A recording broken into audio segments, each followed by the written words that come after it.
Hi friends, இது வந்து மிளிர் channel. இன்றைக்கி நம்ம என்ன செய்ய போகிறோம் அப்படின்னா வெண்டைக்காய் புளிக்குழம்பு. அதுக்கு வந்து தேவையான பொருட்கள் என்னென்னு பார்த்துடலாம். வெண்டைக்காய் வந்து தேவையான அளவு, தக்காளி 2 தக்காளி சின்னதாக எடுத்து நறுக்கி வச்சுருக்கேன், 1/4 மூடி தேங்காய், மிளகு, சீரகம், கடலைப்பருப்பு, உளுந்தம்பருப்பு, கடுகு தாளிக்கிறதுக்கு, எண்ணெய், மஞ்சள் தூள், அரைக்கிறதுக்கு வந்து குழம்பு மிளகாய் தூள் இல்லை அப்படிங்கும்போது நான் சாம்பார் தூள், சக்தி மசாலா, அதை நீங்கள் எந்த பொடி வேணாலும் போட்டுக்கலாம், அதை எடுத்திருக்கேன்.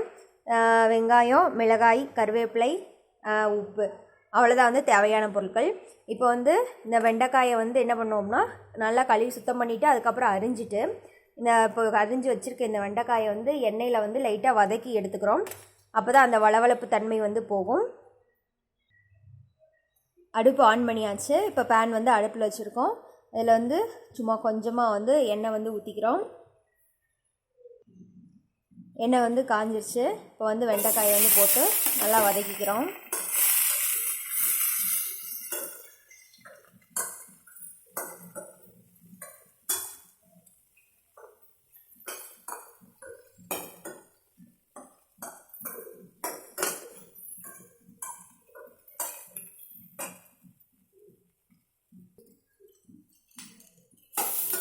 இப்போ வந்து வெண்டைக்காய் வந்து நல்லா வந்து வதங்கிருச்சு. அந்த வளவளப்பு தன்மை இல்லாத அளவுக்கு வந்து லைட்டாக வதக்கினா போதும். இதை அடுப்பை வந்து ஆஃப் பண்ணிவிட்டு அடுத்து அரைக்கிறதுக்கு வந்து என்னென்ன பொருட்கள்னு பார்க்கலாம். இது 1/4 மூடி தேங்காய் வந்து எடுத்து வச்சுருக்கேன். இது கூட வந்து சீரகம் வந்து 1 ஸ்பூன் போட்டுக்கோங்க. எனக்கு அளவு தெரியுங்கிறதுனால நான் இந்த மாதிரி போட்டுக்கிறேன். போட்டு மிளகு வந்து அதுவும் வந்து 1 ஸ்பூன் போட்டுக்கோங்க. சீரகம், மிளகு வந்து போட்டாச்சு. இப்போ இது கூட வந்து சாம்பார் தூள், அதாவது குழம்பு மிளகாய் தூள் இருந்தாலும் அதை போட்டுக்கோங்க. இல்லைனா வந்து நீங்கள் எந்த சாம்பார் தூள் யூஸ் பண்ணுறீங்களோ அதே வந்து 2 ஸ்பூன் போட்டுக்கோங்க. இந்த ஸ்பூனில் வந்து நல்லா கொஞ்சம் பெரிய ஸ்பூனாகவே வந்து 2 ஸ்பூன் போட்டுக்கோங்க.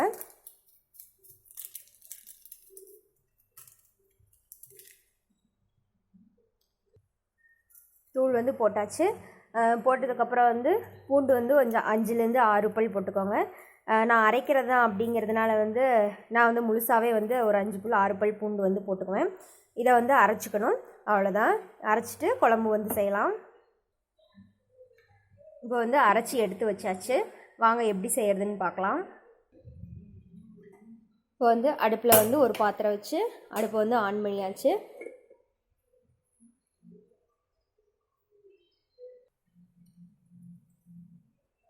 பாத்திரம் வந்து சூடானே வந்து எண்ணெய் ஊற்றிக்கிறோம். தேவையான அளவு எண்ணெய் ஊற்றிக்கலாம். அதாவது ஒரு 2 ஸ்பூன் அளவு வந்து எண்ணெய் ஊற்றினா வந்து சரியாக இருக்கும். எண்ணெய் சூடானோடனே வந்து கொஞ்சமாக வந்து கடுகு போடுறோம்.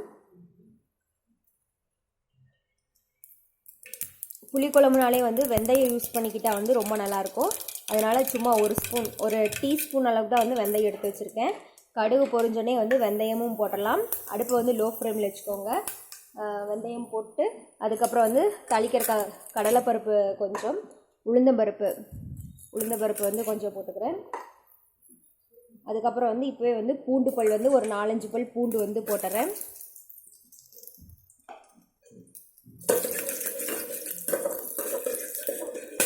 பூண்டு, வெங்காயம், மிளகாய் அதெல்லாம் போடும்போது வந்து பூண்டு வந்து நல்லா வந்து வதங்கிடும். இப்போது வெங்காயம், மிளகாய், கருவேப்பிலை அது 3 வந்து போட்டுறேன்.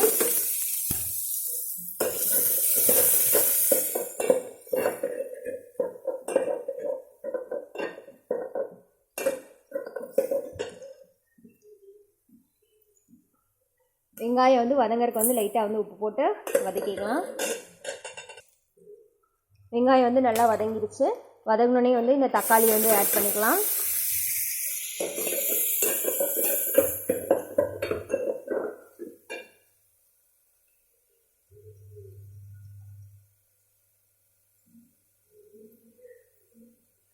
தக்காளி கூடயே வந்து கொஞ்சம் மஞ்சள்தூள்,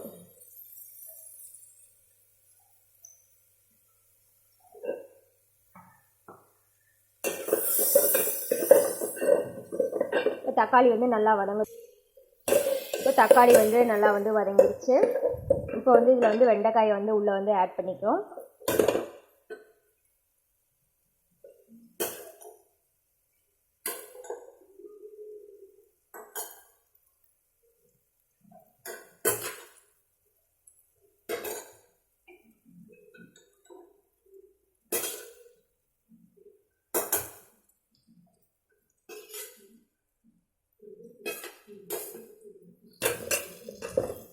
வெண்டைக்காய் வந்து ஆட் பண்ணியாச்சு. இப்போ வந்து நல்லா வந்து மிக்ஸ் பண்ணி விட்டுறோம்.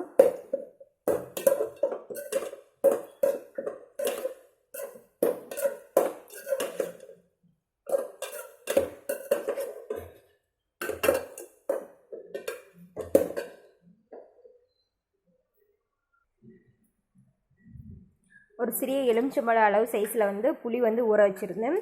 இப்போ வந்து இதை வந்து கரைச்சிக்கலாம். இப்போ வந்து புளி தண்ணியை வந்து இதில் வந்து ஆட் பண்ணிக்கலாம்.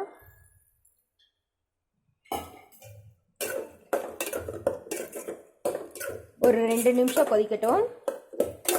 கொதிச்சதுக்கப்புறம் அரைச்ச மசாலாவை வந்து உள்ளே வந்து ஆட் பண்ணிக்கணும். இப்போ புளி ஊற்றி புளி வந்து கொஞ்சம் 2 நிமிஷம் வந்து நல்லா வந்து கொதிச்சிட்டோம். இப்போ வந்து கொதிச்சதுக்கப்புறம் இப்போ வந்து அரைச்ச மசாலாவை வந்து ஆட் பண்ணிக்கிறோம்.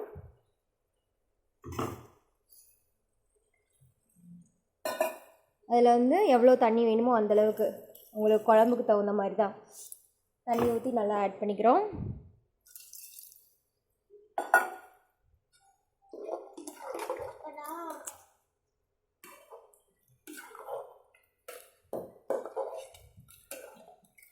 இப்போ இதுக்கு தேவையான அளவு வந்து உப்பு போட்டுக்கணும்.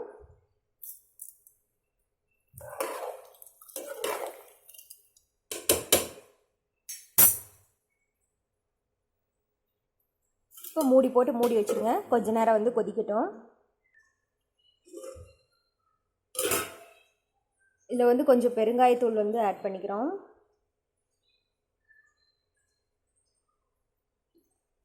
இனி வந்து மூடி வச்சிடலாம். இப்போ 10 நிமிஷம் ஆயிடுச்சு.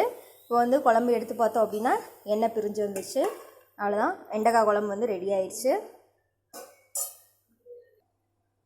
இப்போ ஒரு பாத்திரத்துக்கு வந்து மாற்றிட்டு அது கொத்தமல்லி தழை தூக்கலாம். அவ்வளோதான், ரெடி ஆயிடுச்சு. தேங்க்யூ. இந்த வீடியோ உங்களுக்கு பிடிச்சிருந்தா லைக் பண்ணுங்கள், ஷேர் பண்ணுங்கள், கமெண்ட் பண்ணுங்கள்.